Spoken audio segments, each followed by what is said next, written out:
In September of 1987, demolition crews working on the abandoned St. Jude's Orphanage in Galveston, Texas, made a discovery that would haunt the city's historical society for decades to come.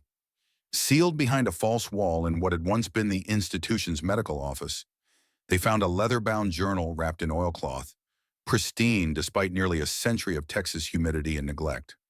The journal belonged to one doctor, Elias Thorne, and its pages contained medical observations that defied everything we understand about human physiology. Consider this entry, dated November 15, 1901. Day 47. I have documented the impossible.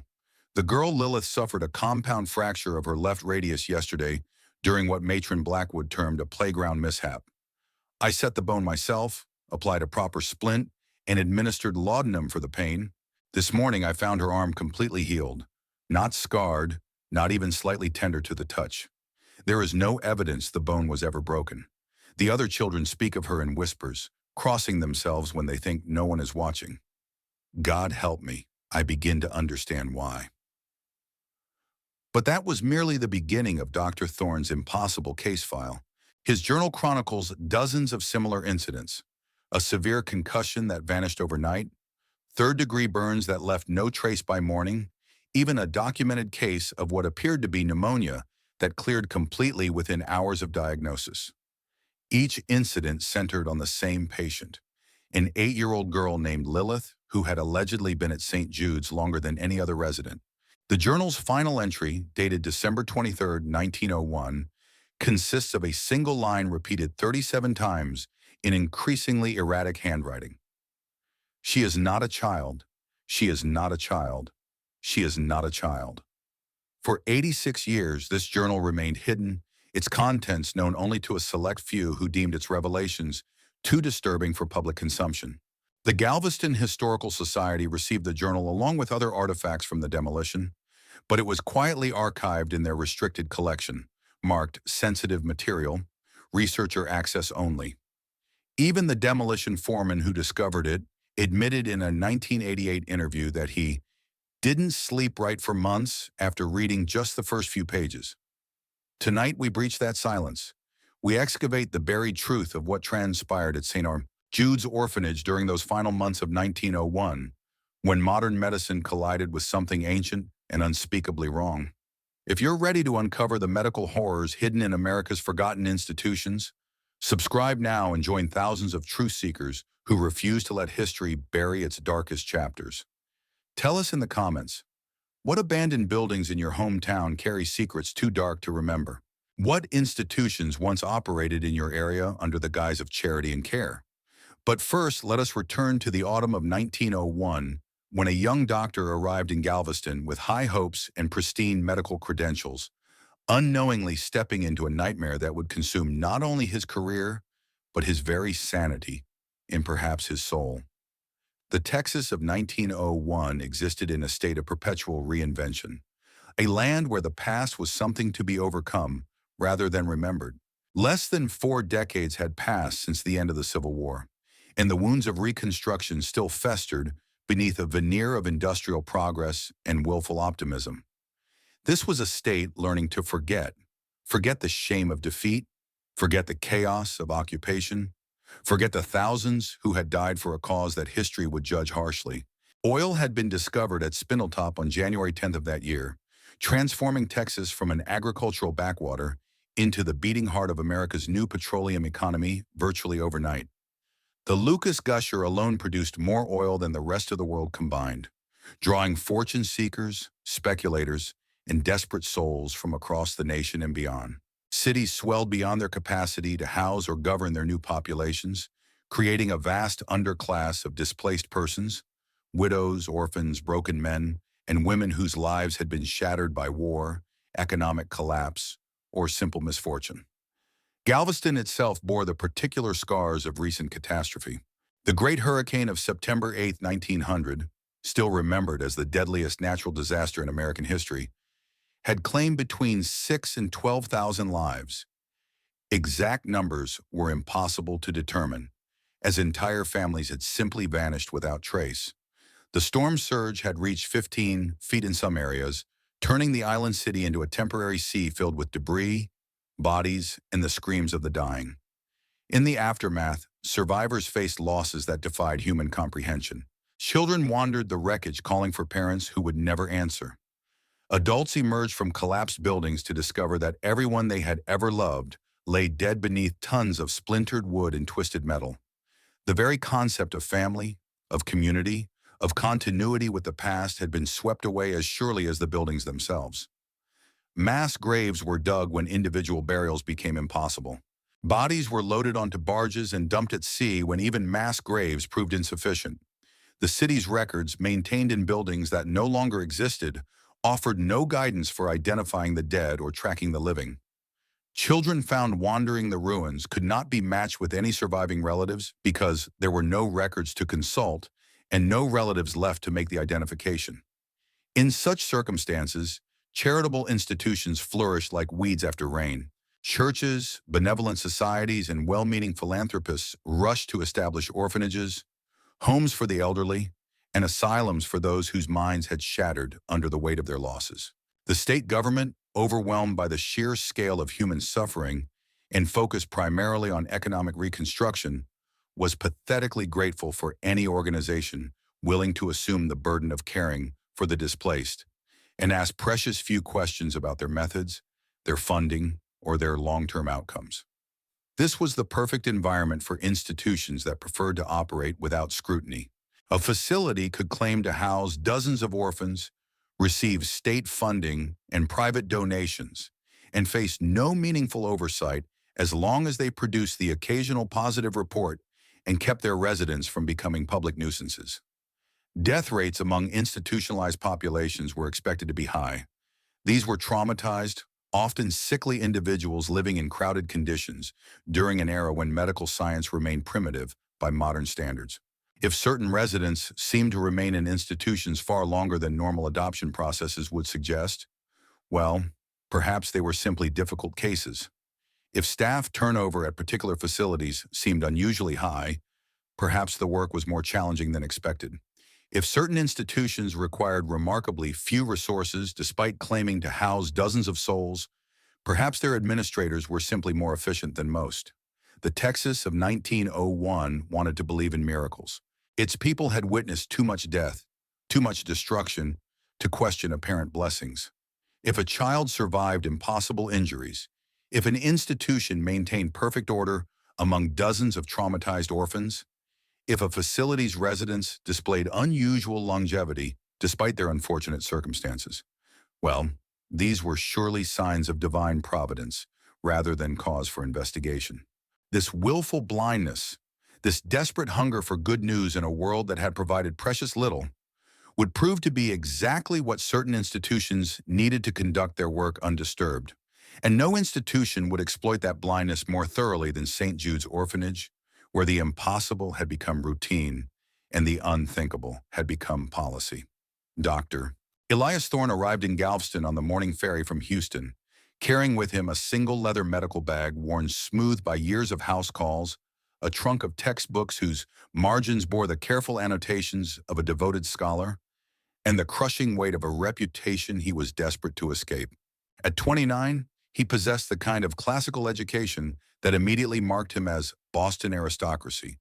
Harvard Medical School, internship at Massachusetts General Hospital, a published paper on pediatric bone disorders that had earned him recognition in medical circles throughout New England and beyond.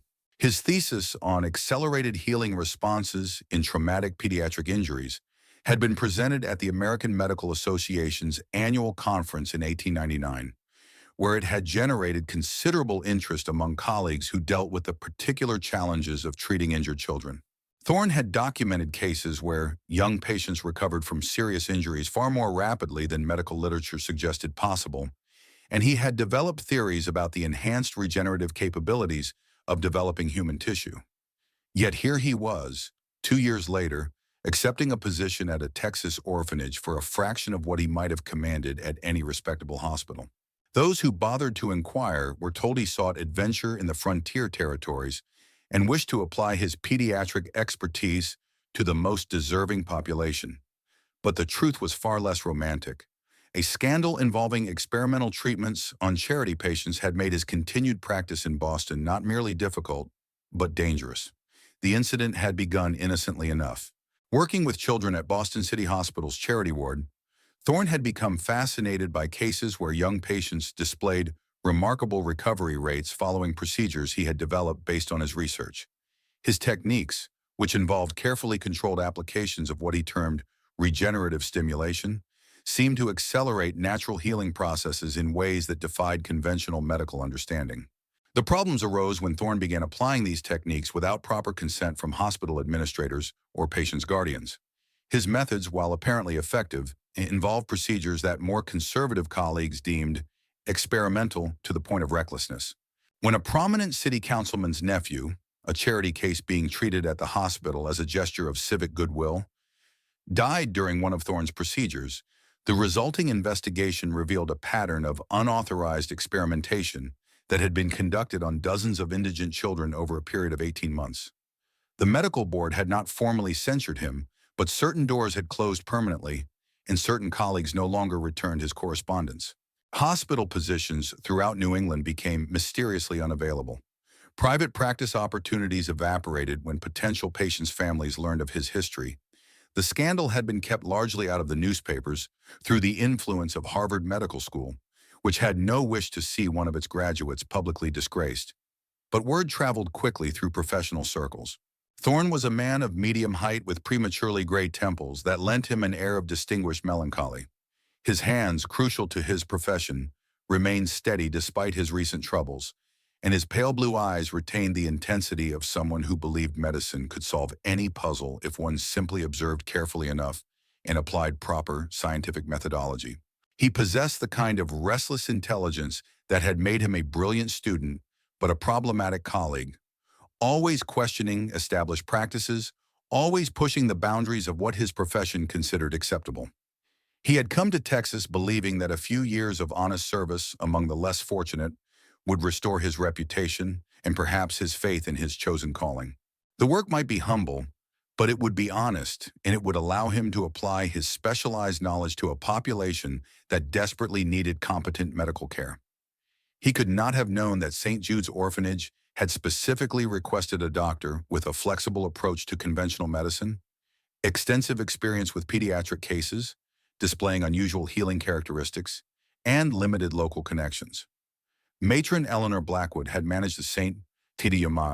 Jude's for what she claimed was over a decade, though city records showed the institution had been established only 7 years prior.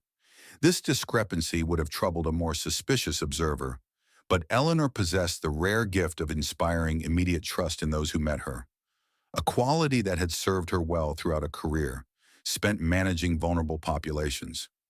At 45, she carried herself with the bearing of a woman born to authority. Her steel-gray hair was pulled back in a severe bun that somehow managed to appear elegant rather than harsh, and her dark brown eyes conveyed both maternal warmth and unwavering discipline. She wore simple black dresses of good quality wool, adorned only with a small silver cross at her throat. A woman who had clearly dedicated her life to service rather than personal vanity, but who possessed the quiet dignity of someone educated far beyond what her current position might suggest. When she spoke, her voice carried the cultured tones of someone who had received extensive formal education. She quoted scripture with the fluency of a seminary graduate, discussed child psychology with the insight of an academic, and demonstrated an encyclopedic knowledge of each child under her care that went far beyond mere administrative competence. She knew their medical histories, their educational progress, their personal fears and aspirations, their family backgrounds, or what little could be determined about their origins. The 37 orphans at St. Jude's clearly adored her, rushing to her side whenever she entered a room, competing for her attention and approval. Yet their affections seemed different from typical childhood attachment to authority figures. There was something almost formal about it, as if their devotion had been carefully cultivated rather than naturally earned. What struck Thorne most about Eleanor during their first meeting was her obvious competence and her unusual interest in his specific qualifications. She had personally reviewed his credentials with a thoroughness that impressed him, questioned him extensively about his treatment philosophies, and demonstrated a thorough understanding of the medical challenges facing institutionalized children.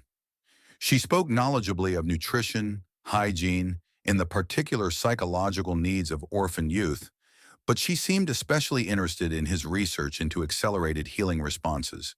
"We have been without proper medical supervision for nearly 3 months," she explained as she led him through the facility's spotless corridors, her keys jangling softly at her belt.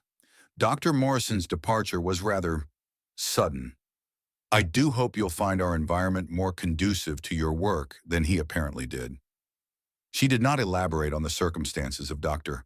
Morrison's departure, and Thorne, eager to begin establishing himself in his new position and grateful to find employment that seemed to value his specialized expertise, did not press for details. This would prove to be his first and perhaps most crucial mistake.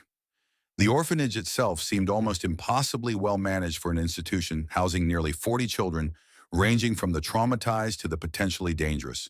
The building, an imposing 3-story structure of red brick and white limestone trim, had been constructed specifically as an orphanage in 1894, with funds provided by what Eleanor described as a generous benefactor who preferred to remain anonymous.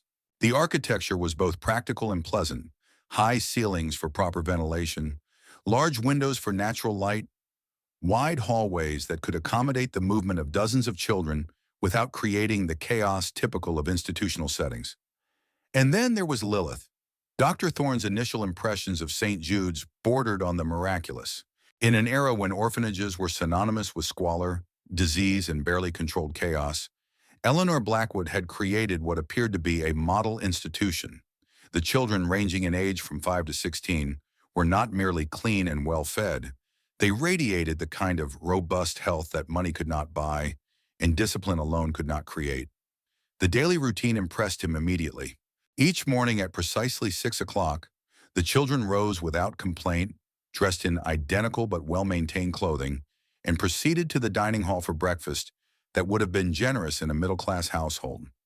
Oatmeal with real cream, fresh bread with butter, eggs when available, and milk that was clearly not watered down. Luxuries that most institutional children never experienced. After breakfast came lessons conducted in a proper schoolroom equipped with modern desks, current textbooks, and even a small library of classical literature. The older children tutored the younger ones with patience that seemed almost supernatural in adolescence. There was no fighting, no stealing, no bullying, behaviors that Thorne knew were endemic in every other orphanage he had visited. The community beyond St. Jude's walls viewed the institution as nothing short of providential. The Galveston Daily News had featured it prominently in their Institutions of Mercy series, praising Matron Blackwood's innovative approaches to child rearing and the remarkable academic achievements of her charges. Local merchants donated supplies with unusual generosity, and prominent families regularly invited the better-behaved children to holiday celebrations and community events. City officials pointed to St. Jude's as proof that private charity could succeed where government programs failed. The institution required minimal public funding, produced no scandals or complaints, and regularly graduated children who went on to respectable employment or even higher education. Several former residents had already established themselves as productive citizens. A baker, a school teacher, even a young woman who had married into one of Galveston's merchant families. What these glowing reports failed to mention, what the casual observer could not possibly notice, were the subtle peculiarities that only prolonged observation revealed. The children's remarkable behavior was indeed supernatural, but perhaps not in the way their admirers assumed. On his third day at the institution, Thorne began conducting individual medical examinations to establish baseline health records for each child. This was standard practice, but it also provided him with his first opportunity to interact with the residents away from Matron Blackwood's watchful presence. The examinations proceeded normally until he encountered 8-year-old Lilith Ashford. According to her file, she had been admitted to St. Jude's in 1894 as an infant found abandoned on the institution's doorstep, making her impossibly 7 years old when the orphanage had supposedly been in operation for only a few months. When Thorne mentioned this discrepancy to Eleanor, she smiled and explained that Lilith had actually been transferred from another institution that had closed.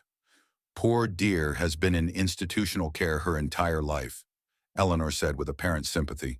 "We've become the only family she's ever known." Lilith herself was unremarkable at first glance, a small, pale child with dark hair and unusually large brown eyes that seemed to hold depths inappropriate for her years. She submitted to examination with the patient compliance typical of children accustomed to institutional routines, but something about her presence unsettled Thorne in ways he could not articulate. Her physical development was precisely what one would expect of an 8-year-old girl, yet her manner of speaking, her vocabulary, and her responses to his questions suggested someone far older. When he asked about her earliest memories, she spoke with surprising eloquence about the time before this place, describing experiences that seemed to span years rather than the brief period her official record suggested. More troubling were the other children's reactions to her presence. During group activities, they treated her with a deference that bordered on reverence. The older boys, typically dominant in any institutional hierarchy, stepped aside when she approached. The younger children sought her approval for decisions that should have required adult supervision.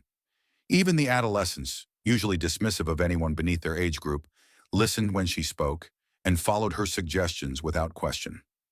When Thorne asked other children about Lilith, their responses were uniformly evasive. They spoke of her as if she had always been at St. Jude's, yet none could recall specific memories of her arrival or early adjustment period.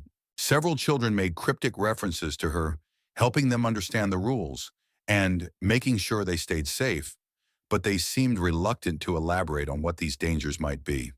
The most unsettling aspect of Lilith's presence was her apparent immunity to the minor injuries and illnesses that plagued other children. While her companions suffered the expected scraped knees, seasonal colds, and occasional stomach complaints, Lilith remained consistently healthy. Matron Blackwood explained this as evidence of her naturally strong constitution, but Thorne noticed that the girl's seeming invulnerability extended to situations where constitution alone could not provide protection.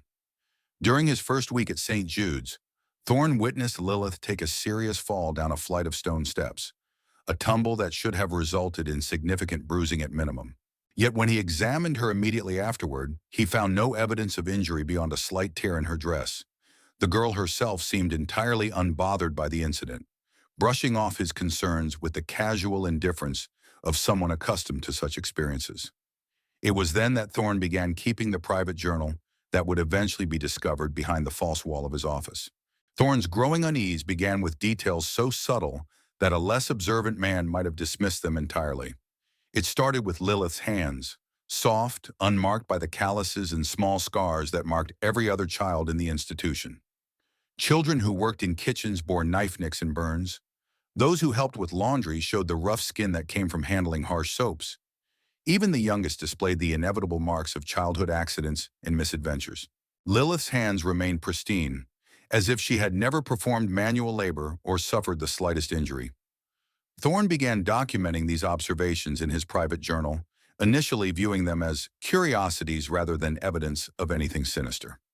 He noted that while other children's appearances changed subtly over the weeks, hair growing longer, faces maturing, small changes in height and build, Lilith remained exactly as she had been on the day of his arrival. His medical training had taught him to notice patterns, and the patterns surrounding Lilith became increasingly impossible to ignore. She never visited the infirmary with complaints. She never requested medicine for headaches or stomach ailments. She never showed signs of fatigue despite participating in all daily activities. Most remarkably, she never seemed to sleep. During his rounds of the dormitories, a precaution he had instituted after previous experience with institutionalized children who sometimes suffered nightmares or attempted to harm themselves, Thorne often found Lilith sitting upright in her bed, staring out the window with those unnaturally deep brown eyes. When he asked if she was having trouble sleeping, she would smile with disturbing maturity and assure him that she was just thinking. "About what?" he asked one night in the early November. "About how long things last," she replied, her 8-year-old voice carrying inflections that seemed to echo from a much older throat. "About whether some things last too long." The other children's behavior around Lilith became another source of mounting concern. Their deference to her was not merely unusual, it was absolute. When she entered a room, conversation ceased until she chose to speak. When she expressed preferences about daily activities, those preferences became unquestioned law among the children. When she frowned at someone's behavior, that behavior immediately ceased, regardless of how minor the infraction. More disturbing were the whispered conversations Thorne occasionally overheard when the children thought no adults were present. They spoke of Lilith's protection and what happened to the ones who didn't listen. When pressed for details, the children would claim ignorance or change the subject with obvious discomfort. Thorne's attempts to research the institution's history yielded frustrating results. Official records showed that St. Jude's had been established in 1894 with funding from an anonymous benefactor, but documentation from the early years was surprisingly sparse. Staff records showed an unusual pattern of turnover. Previous doctors, teachers, and even cleaning personnel had served remarkably brief tenures before leaving without forwarding addresses. His predecessor, Dr. Morrison, had departed so abruptly that he had left personal belongings in his office, including medical texts and a half-finished patient file. Eleanor claimed that Morrison had received a sudden opportunity for a position in California and had been forced to leave immediately, but something about her explanation seemed rehearsed. When Thorne attempted to contact Morrison through professional channels, he discovered that no doctor by that name had registered with medical boards in California or any other state. It was as if the man had simply vanished. The medical records themselves presented another puzzle. While most children had detailed files documenting their health from admission onward, Lilith's records were strangely abbreviated. Her file contained only basic information: estimated birth date, circumstances of discovery, and general notes about her exceptional constitution. There were no records of childhood illnesses, no documentation of growth and development, no notation of any medical intervention whatsoever. When Thorne asked Eleanor about this gap in documentation, she explained that Lilith had always been remarkably healthy and had simply never required medical attention. This explanation might have been plausible for a few months or even a year, but for a child supposedly in institutional care for 7 years, the absence of any medical history was unprecedented. The first undeniably supernatural incident occurred on November 14, 1901. Thorne had been called to the kitchen after reports that Lilith had suffered an accident while helping with dinner preparations. He arrived expecting to treat a typical kitchen injury, perhaps a minor cut or burn. Instead, he found Lilith standing calmly while Matron Blackwood cleaned what should have been a serious wound on the girl's forearm.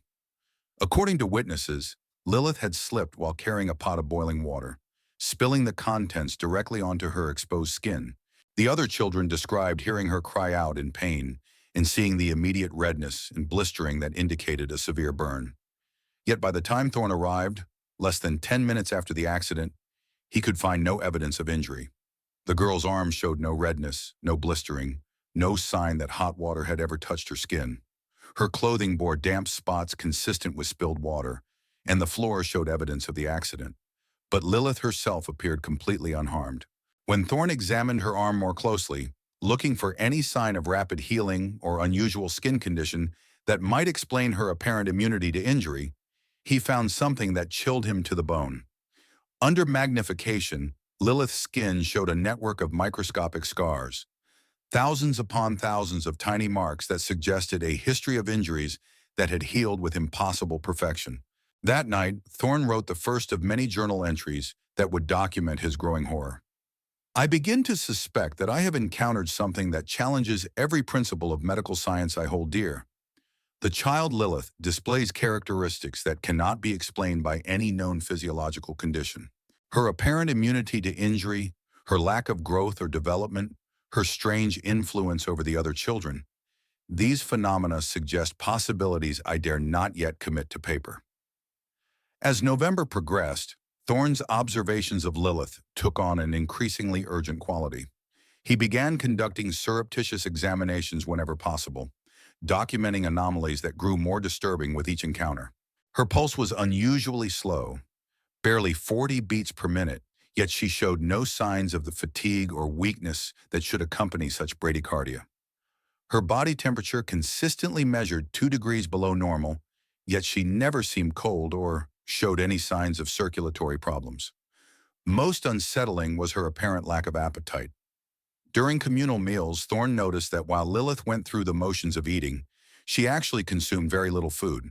Other children finished their portions with the healthy appetite of growing youth, but Lilith merely moved food around her plate, occasionally taking small bites that she seemed to chew more from habit than hunger. When he mentioned this observation to Eleanor, the matron's response was swift and strangely defensive. Lilith has always been a delicate eater, she explained. Some children simply require less nutrition than others. Her constitution is unique. The word constitution had become Eleanor's standard explanation for any unusual aspect of Lilith's condition, but Thorne's medical training told him that no constitution, however robust, could account for the accumulating evidence of physiological impossibility. His growing obsession with understanding Lilith's condition led him to begin night observations, careful tours of the dormitories conducted under the pretense of ensuring the children's safety and comfort. These nocturnal investigations revealed patterns that Eleanor's daytime schedule seemed designed to conceal.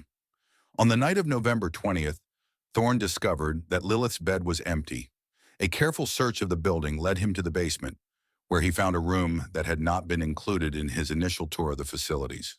The space had been converted into what appeared to be a secondary infirmary, equipped with medical supplies that seemed far more sophisticated than what the orphanage's official budget could support. More disturbing than the equipment was what he found there. Eleanor and two staff members he did not recognize, conducting what appeared to be some form of medical procedure on a child Thorne did not immediately identify. The boy, perhaps 12 years old, lay unconscious on an examination table, while the adults worked over him with instruments and materials that belonged in a hospital operating theater, not an orphanage basement. Lilith stood nearby, watching the proceedings with the focused attention of a medical student observing surgery. When the procedure concluded and the boy was carried away on a stretcher, she approached the table and examined the blood-stained linens with what seemed like professional interest. Thorne withdrew before his presence could be detected, but the image of that scene haunted him for days. His attempts to identify the boy from among St. Jude's residents proved frustrating. When he conducted a casual head count the following morning, all children were present and accounted for, yet none matched his memory of the unconscious patient. When he attempted to question the children about any residents who might be ill or receiving special treatment, their responses were uniformly evasive. Several mentioned that some children occasionally went to the special room for help with their health, but they claimed ignorance about the specifics of these treatments. Eleanor's behavior during this period became increasingly suspicious. She began limiting Thorne's access to certain areas of the building, claiming that ongoing renovations made some spaces unsafe for regular use. She also instituted new policies requiring her personal approval for any medical examinations beyond routine checkups, effectively limiting his contact with individual children. Most ominously, she began expressing interest in Thorne's own health and medical history. During conversations that seemed casual but felt like interrogations, she questioned him about his energy levels, his appetite, his sleep patterns. She recommended special meals from the kitchen, claiming they were prepared with herbs that promote vitality and insisting that his dedication to the children's welfare required him to maintain peak physical condition. These meals, while delicious, left Thorne feeling strangely tired and disoriented. After consuming them, he often experienced periods of dreamless sleep so profound that he would wake with no memory of the intervening hours. His private journal from this period shows increasingly erratic handwriting and growing paranoia about his own safety. The breaking point came on December 1st, when Thorne witnessed something that shattered his remaining ability to rationalize the impossible. While conducting his evening rounds, he heard sounds of distress from the direction of the basement. Following the noise, he discovered Eleanor and her assistants restraining a young boy, one he definitely recognized as a current resident, while Lilith stood over him with her small hands pressed against his chest. The boy was clearly dying. His skin had taken on a grayish pallor, and his breathing came in labored gasps that grew progressively weaker. Yet as Thorne watched in horror, Lilith seemed to grow more vibrant and energetic with each of the boy's failing breaths. Her own skin took on a healthier color, her movements became more fluid and graceful, and her eyes began to glow with an inner light that was definitely not human. When the boy's breathing finally ceased, Lilith straightened with a satisfied sigh and turned toward the stairs where Thorne stood hidden in shadows. For a terrifying moment, her gaze seemed to find him directly, and he saw her smile with the cold satisfaction of a predator that had just fed. That night, Thorne wrote what would become one of his final coherent journal entries. I have witnessed an abomination that defies every law of nature and morality. The girl Lilith is not merely unusual. She is something that should not exist, something that sustains itself through the consumption of human life itself. Eleanor and her staff are not caregivers, but facilitators of an unholy feeding schedule that uses the orphaned children of this institution as livestock. God forgive me, I have been complicit in this horror through my ignorance and inaction. The next morning, the boy who had died in the basement was nowhere to be found. When Thorne inquired about his absence, Eleanor calmly explained that the child had been successfully placed with a loving family and had departed early that morning to begin his new life. But Thorne had seen the truth. He knew that no adoption had taken place, that no loving family existed, and that the boy's disappearance was merely the latest in what he now suspected was a long history of children who had vanished from St. Jude's to feed something ancient and insatiable that wore the face of an 8-year-old girl. The time for observation and documentation had passed. Now came the desperate question of whether anyone would believe his account of the impossible, and whether he would live long enough to tell it. December 22nd, 1901. The winter solstice had passed, and Galveston lay under an unseasonably cold snap that sent ice crystals dancing across the orphanage windows. Thorne had spent the previous 3 weeks in a state of mounting paranoia, documenting evidence while planning his escape. His journal entries had become increasingly frantic as he realized the scope of the horror he had uncovered. Eleanor's special meals had become more frequent, leaving him in states of drug compliance that he fought against with growing desperation. She had begun speaking to him about the privilege of witnessing something beyond normal human experience, and the honor of contributing to something eternal. Her words carried the fervor of religious conviction, but they spoke of a faith that worshipped something fundamentally wrong.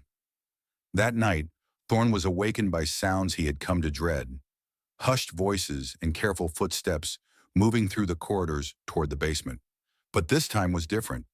This time, they came from multiple children.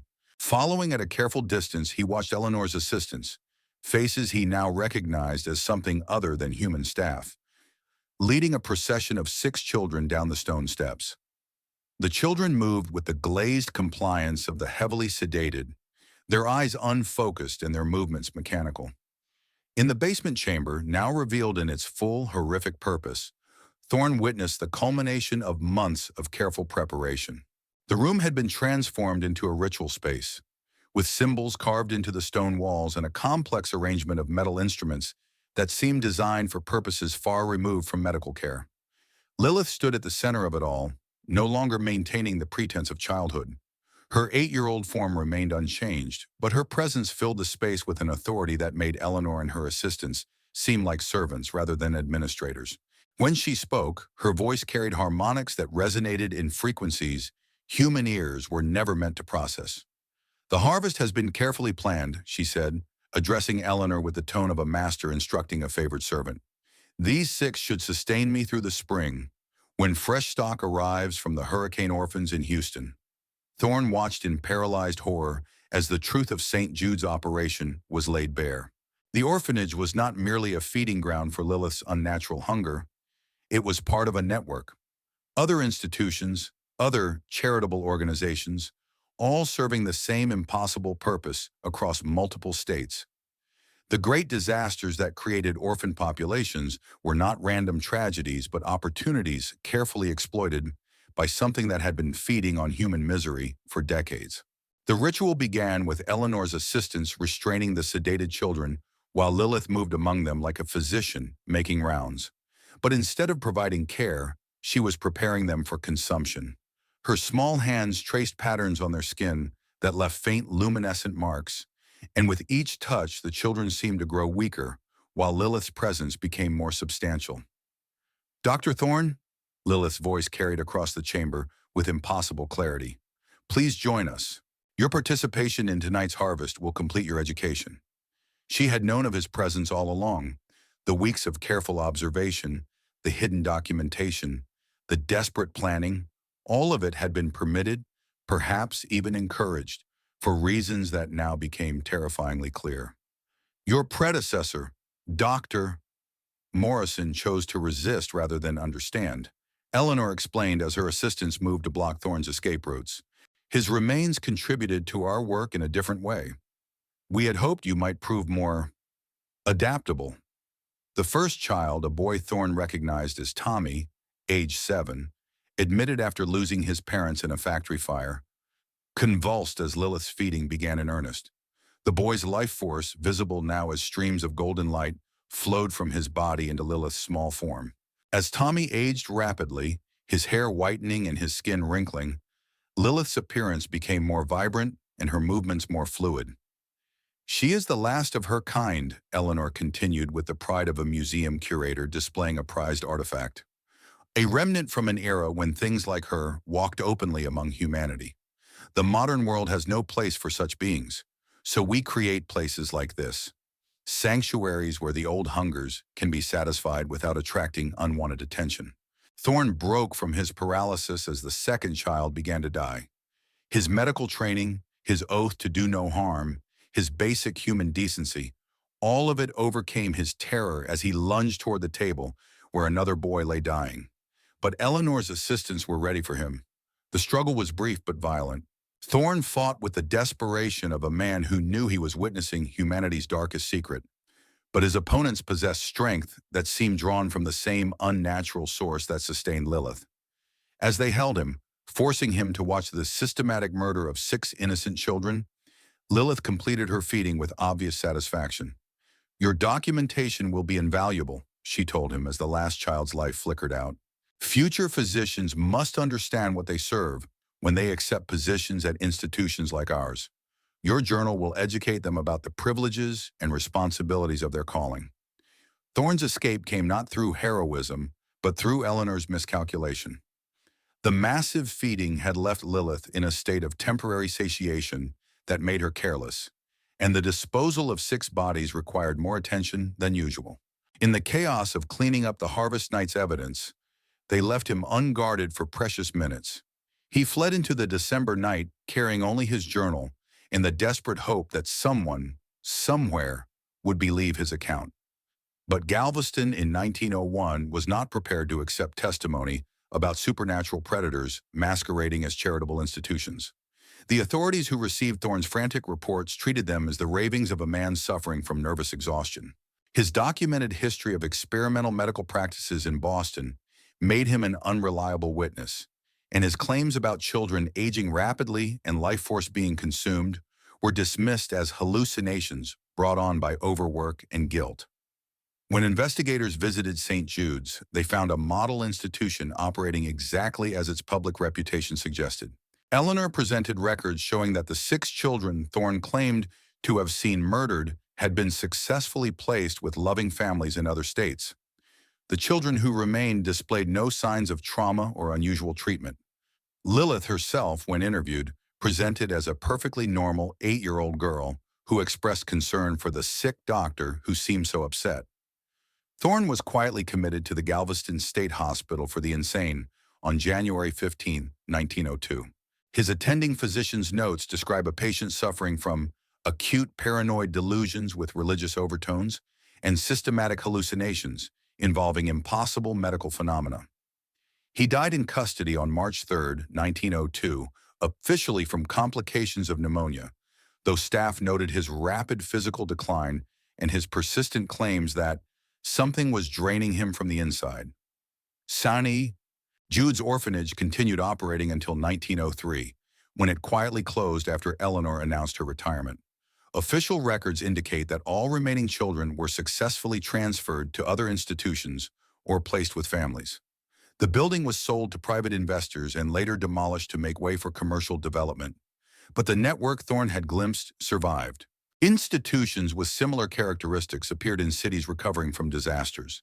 San Francisco after the 1906 earthquake, Galveston again after subsequent storms, Chicago after various fires and industrial accidents. Always in places where displaced children were numerous and oversight was minimal. Always with remarkably low operating costs and unusually high success rates for placing difficult cases. The pattern persisted throughout the 20th century, adapting to changing times and social conditions. Foster care systems, group homes, residential treatment facilities, all providing perfect cover for operations that served appetites older than civilization. Lilith herself appears in institutional records under various names well into the 1970s, always as an 8-year-old girl with an unusual constitution and no traceable family history. The most recent confirmed sighting was at a children's home in Louisiana in 1983, shortly before Hurricane Andrew created another surge of orphan children requiring institutional care. Today, we tell ourselves that such horrors belong to humanity's primitive past, that modern oversight and documentation make systematic abuse impossible. We assume that our technological society has eliminated the dark corners where ancient hungers might hide and feed. But consider the children who disappear from foster care each year without explanation. Consider the institutions that operate with minimal scrutiny in our most vulnerable communities. Consider how many officials would rather file reports describing successful placements than investigate claims that challenge our fundamental assumptions about the nature of evil. Dr. Elias Thorne died believing he had failed to protect the innocent and expose the truth. His journal, hidden behind a false wall for 86 years, suggests otherwise. Sometimes the greatest act of resistance is simply to document the impossible, to create a record that will eventually surface when someone else needs proof that their own impossible experiences have precedent. In a world that prefers comfortable lies to uncomfortable truths, bearing witness becomes its own form of heroism. The question that haunts those who know this history is not whether such things exist, but how many of them still walk among us, wearing familiar faces and operating within institutions we trust. Some truths are buried not because they are false, but because they are too terrible to bear. The children of St. Jude's deserve better than to become footnotes in someone else's eternal hunger. Their memory demands that we remain vigilant, that we question what seems too good to be true, and that we never forget the price of willful blindness in the face of inexplicable evil.